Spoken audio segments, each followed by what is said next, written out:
हाँ, a fleet owner finds from his past experience that the cost per year of running the truck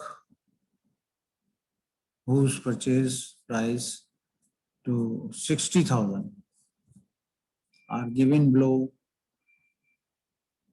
Solution given sir ये group, ये model number 3 की example है। Model number 3 क्या मतलब? हाँ जी जी, group frequency 3 third problem है इसकी। यहाँ पे देखें कि ईयर भी दिया हुआ है, मेंटेनेंस कॉस्ट भी दी हुई है, और जो सेकंड कॉलम है वहां पे डेप्रिसिएशन दिया हुआ है, डेप्रिसिएशन वैल्यू दी हुई है। डेप्रिसिएशन वैल्यू जो है उसको हम क्या कहते हैं, ये जो डेप्रिसिएशन होता है वो बराबर किसके होता है, ये C माइनस एस कहलाता है डेप्रिसिएशन। इसको नोट कर लीजिए कि डेप्रिसिएशन दिया हुआ है तो ये C minus S already data दिया हुआ है। क्योंकि लास्ट टाइम जो हमने पिछले जो प्रॉब्लम में जो हमने किया था उसमें क्या किया था कि जो 6,000 कॉस्ट थी उसमें से हर ईयर में से उसकी जो रीसेल वैल्यू को माइनस किया था। तो ये समझ लें कि ये ऑलरेडी जो है वो कॉस्ट में से स्क्रैप वैल्यू माइनस हुई हुई है, डिप्रिसिएशन C माइनस एस कहलाता है। उसके बाद कहते हैं at what as the truck is to be replaced, क्योंकि उसको भी ज़ाहिर है ट्रक को कब रिप्लेस किया जाए तो ये मालूम करना चाह रहे हैं। उसी तरह से इसको हम सॉल्व करेंगे। तो हमारे पास जो है जो C माइनस एस का कॉलम तो डायरेक्ट आ गया है यहाँ पे, तो पिछले क्वेश्चन की तरह इसको हम सॉल्व कर सकते हैं, क्योंकि कॉस्ट माइनस एस जो है वो पहले से इन्होंने स्क्रैप वैल्यू माइनस करके लिखी हुई है। तो नेक्स्ट इसका जो उसका सोल्यूशन देखते हैं, इसको किस तरह से सॉल्व किया है। ये देखिए, ये आपके पास जो है वो इसका किस तरह से इसको सॉल्व करना है वो बताया। तो पहले कॉलम में देखें कि ईयर दिया हुआ है, दूसरे में मेंटेनेंस दी हुई है। मेंटेनेंस को फिर क्या किया है, क्यूमुलेटिव मेंटेनेंस कॉस्ट मालूम कर ली है। वही प्रोसीजर है इसका कि फर्स्ट वैल्यू को एज इट इज रख देते हैं और उसको फिर उसके साथ जो है ऐड करवा देते हैं सेकंड वैल्यू के साथ, और फिर वापस जो है वो उसके साथ ले देते हैं। तो ये क्यूमुलेटिव मेंटेनेंस कॉस्ट कहला रही है हमारे पास। उसके बाद CS जो डेप्रिसिएशन वैल्यू है जो हमें गिवन है उसको हमने एज इट इज रख दिया है। ये देखिए 3,445 और 30,000 45,000 इसको एज इट इज जो है वो रख दिया है। ये देखिए, ये CS जिसको भी डेप्रिसिएशन और उसको CS भी कह रहे हैं यहाँ पे। तो अब हमारे पास जो नेक्स्ट कॉलम होता है वो क्या होता है कि CS में क्यूमुलेटिव फ्रीक्वेंसी को ऐड करते हैं। तो यानी कि ये जो थर्ड कॉलम है और फोर्थ कॉलम दोनों को ऐड करवा दिया यहाँ पे। लास्ट टाइम भी हमने यही काम सारा किया है। 10,000 30,000 40,000 22,000 45,000 67,000 ये तमाम वैल्यूज को ऐड कर दिया। यहाँ पे लिखा भी है total cost C minus S plus cumulative maintenance cost. और फिर वही काम किया हमने कि इसका एवरेज निकाला है। एवरेज जो हमने निकाला है वो जाहिर है ईयर से डिवाइड किया है टोटल कॉस्ट को। फिर यहाँ पे हमने देखा कि जो इसका रिजल्ट आ रहा है वो यहाँ से यहाँ तक तो जो है वो डिक्रीज कर रहा है, और इस जो 5th ईयर तक, और उसके बाद जो है वो 6th ईयर से इसने जो है वो इंक्रीज होना शुरू कर दिया है। तो इसका मतलब ये हो गया कि वही 5th ईयर में इसको भी हम जो है वो रिप्लेस करेंगे मशीन को। यहाँ पे लिखा है the machine should be replace at the end of 5th year और at the beginning of 6th year because the maintenance cost of the 6th year is more than average cost. तो जो है ना यहाँ पे फर्क कोई भी नहीं है, उसी तरह से इसको सॉल्व किया हमने। सिर्फ जो है डेटा चेंज मिलता जा रहा है आपको, और उसी तरह से इसको आप जो है वो सॉल्व करते जा रहे हैं। तो मैं आपको एक क्वेश्चन दे रहा हूँ अभी, इसको जरा सॉल्व करें आप। ये सर ये डेप्रिसिएशन C माइनस एस हमें गिवन है, हमने माइनस नहीं किया। सॉरी क्या कह रही हैं? C माइनस एस हमें गिवन है ना, इसमें से हमने S माइनस नहीं किया है। हाँ हाँ बिल्कुल गिवन है, डेप्रिसिएशन को ही C माइनस एस कहते हैं, ये वही चीज है, ये कॉलम में दिया हुआ है पीछे, आप देख भी सकते हैं, मैं दिखा देता हूँ आपको।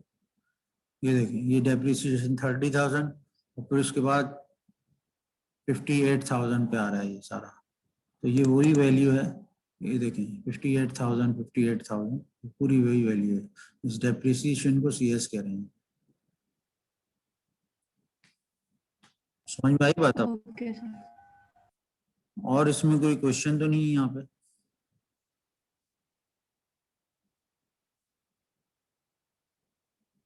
तो मैं आपको एक क्वेश्चन दे रहा हूँ यहाँ पे, तो इसी अच्छा,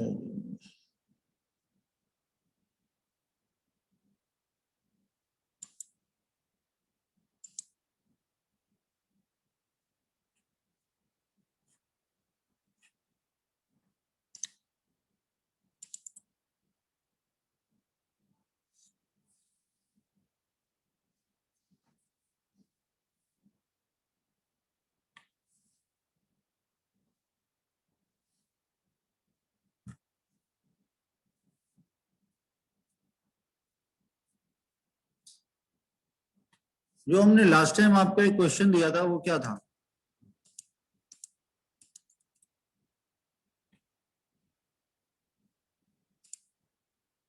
एक मिनट,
ये प्रॉब्लम 1 को देखें जरा, स्क्रीन शेयर हो रही है आपके पास? हेलो? यस सर, हो रही है। हाँ, तो इसी क्वेश्चन में थोड़ा सा डेटा मैं चेंज करके बता रहा हूँ आपको कि इस डेटा को यहाँ से 6,000 को कैंसिल करके इसी के अंदर हम अगर 7 लाख करेंगे, 7 लाख,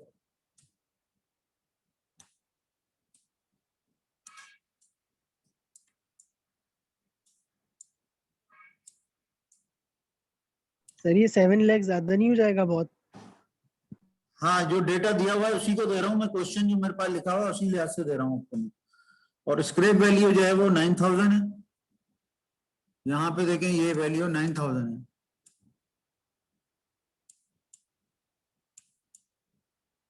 जो क्वेश्चन है उसी को दे रहा हूँ मैं आपको, ये 9,000 है यहाँ पे।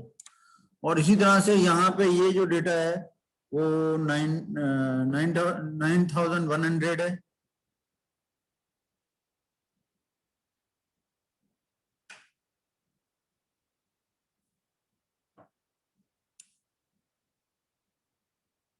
इसको काट देते हैं और इसकी जगह मैं डेटा लिख रहा हूँ फर्स्ट ईयर का 9100 और दूसरा, एक मिनट,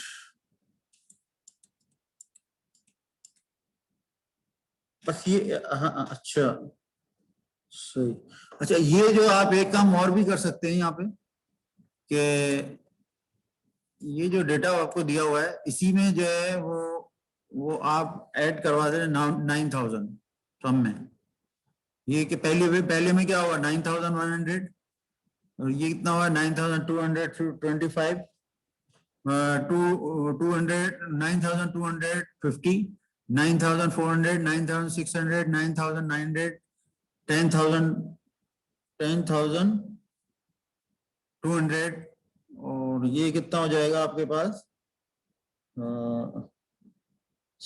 11,600 और ये हो जाएगा आपके पास 11,600, 9,000 इसमें ऐड करवा दें आप इस मेंटेनेंस कॉस्ट में और फिर इसको सॉल्व करके दिखाएं आप इसका क्या रिजल्ट आ रहा है, कौन सी ईयर में जो है वो रिप्लेसमेंट आएगी इसकी।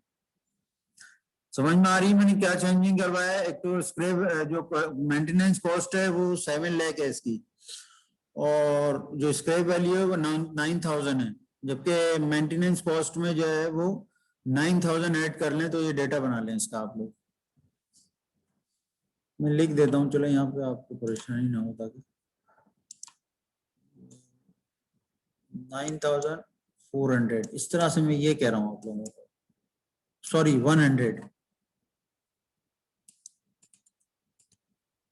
100 हर एक में 9,000 ऐड करवा दें। दूसरी वैल्यू क्या होगी, दूसरी वैल्यू हो जाएगी 9,250। तीसरी वैल्यू क्या होगी 9,400 और इसी तरह से चौथी 9,600 और 9,900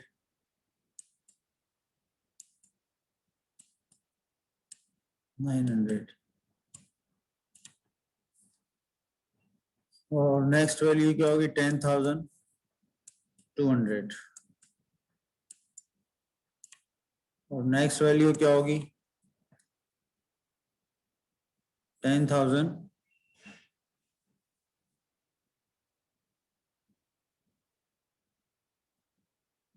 9,900 ये 10,200 और ये हो जाएगी 10,600 10,600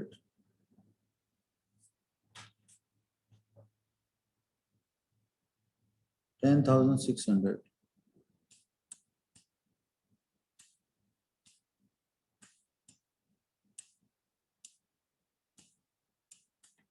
नेक्स्ट जो वैल्यू होगी वो 11,000 हो जाएगी।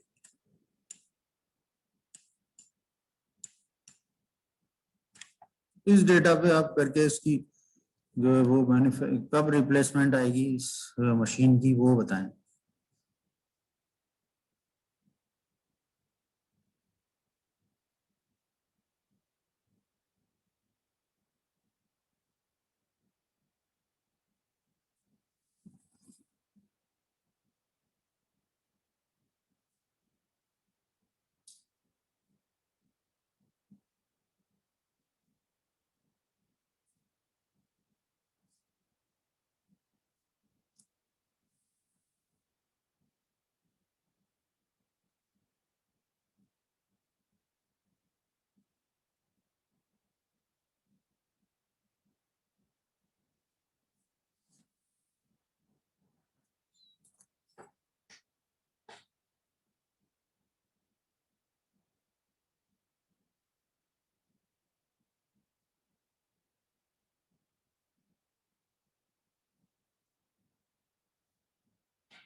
सर ये रिप्लेसमेंट नहीं होगी क्योंकि इसकी कम आ रही है सर, हर ईयर जो है वो डिक्रीमेंट हो रही है इसकी एवरेज कॉस्ट।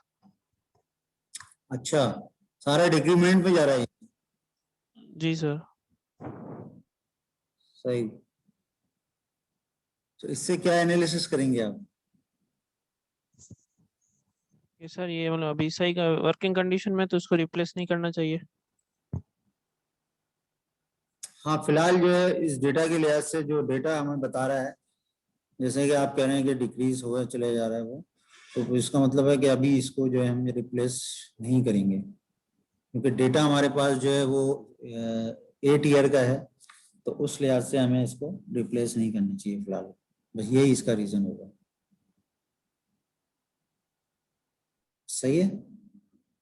और बाकी लोगों ने किया कुछ या नहीं किया? बाकी लोगों की समझ में आ रही बात या नहीं आ रही? बाकी लोग भी मुझे जरा सा बताएं कि किसने क्या किया, बताएं मुझे कैसे क्या आ रहा है रिजल्ट। किसी एक का और रिजल्ट, 2-3 लोगों का रिजल्ट और चाहिए मुझे, वो क्या कह रहे हैं इस बारे में? यस सर, हर ईयर डेप्रिशिएट हो रहा है। सॉरी, सर हर ईयर डेप्रिशिएट हो रहा है, डिक्रीज हो रही है? सेम आंसर आ रहा है। हाँ, यस सर, डिक्रीज हो रही है। मतलब बड़ी नहीं कोई? यस सर, डिक्रीज हो रही है। सही है। तो इसका मतलब ये हो गया कि इसको अभी हम रिप्लेस ना कर, अभी हमें जरूरत नहीं है इसको रिप्लेस करने की। ये हम इसका कंक्लूजन दे सकते हैं कि अभी हमें यह इसको रिप्लेस नहीं करेंगे। तो इसी तरह के कुछ प्रॉब्लम हम और भी आपको देंगे बाद नेक्स्ट टाइम। कुछ एक आध प्रॉब्लम और है इसका, जो कल हम इंशाल्लाह करेंगे उसको। तो उसमें देखेंगे कि क्या पोजीशन है उसका। उस क्वेश्चन में भी थोड़ा सा चेंज आएगा, और बल्कि चेंज नहीं, थोड़ा सा ज़्यादा चेंज आएगा उसके अंदर, उसको डिस्कस करेंगे कल। तो बाकी और किसी को कोई क्वेरी है इसके मुतालिक? सर जी जी। सर ये जो रिकॉर्डिंग्स हैं, लेक्चर रिकॉर्डिंग्स, वीडियो उनकी कहाँ पर मिलेगी सर? मैं उसको सेंड कर दूंगा आप लोगों के पास। ठीक है सर। सही है ना? और कोई किसी को कोई प्रॉब्लम?